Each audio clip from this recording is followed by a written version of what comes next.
Yoda was just hired to train Rey in Episode 9! And Infinity War directors tease Arrested Development characters. I'm Whitney Van Lanningham! And there's always Infinity Stones in the banana stand. And this is Nerdwire!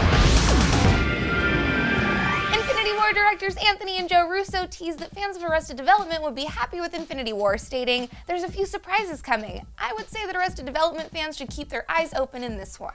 If you're unaware, before directing films for the MCU, Joe and Anthony Russo were directors of the shows Community and Arrested Development. For fans of these series, they've actually included references in other MCU films they've worked on. DC Pearson and Danny Pudi from Community both made cameos in The Winter Soldier.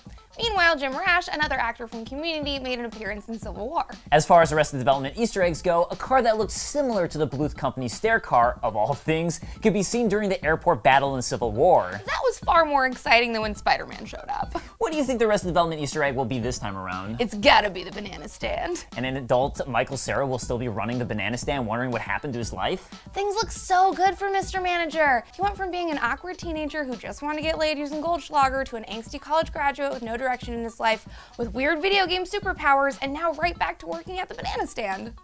Rumors are circulating in the Dagobah system that Master Yoda might be coming back to train Rey Bebe in Episode 9. What do you mean coming back? He never left. I know the Force ghosts stay in our hearts and occasionally pop up to tell us that the journals of the Wills are cool to burn, but technically Yoda's been dead since Return of the Jedi. So how's he gonna train Rey if he's dead? I don't know. If he does, this will be a big decision for Yoda. Homeboy's been retired since the 70s. He trained Anakin and his whiny son Luke and spent 30 years eating nothing but root leaf stew. He's earned his retirement. I don't know. Fans were pretty excited about Yoda's role in The Last Jedi. It seems like Star Wars fans want Jedi Kermit to pick up his lightsaber once more. Personally, I think it's stupid. I feel like they're just grasping at straws here. Maybe if Lucasfilm is having to recycle that Yoda puppet one more time, they shouldn't be making any more films in this ridiculous franchise. More Star Wars is better Star Wars. I just want a tasteful amount of Star Wars. Like, the full Thalasiren titty was too much, but I could have handled a little side boob. And that's a metaphor I'm trying to make for the entire series. It could be so much worse though. They could be introducing a brand new CGI character for us to hate. That's true, it'll probably be fine. I just really hate that they've spent the last 10 years stretching my favorite thing so thin that it doesn't even feel real anymore. Star Wars isn't getting better. Like, I know that rabid fans will still buy the action figures and t-shirts and shit, but the prequels didn't make Star Wars better. The Force Awakens didn't make Star Wars better. Rebels didn't make Star Wars better. I don't think more Yoda's the answer.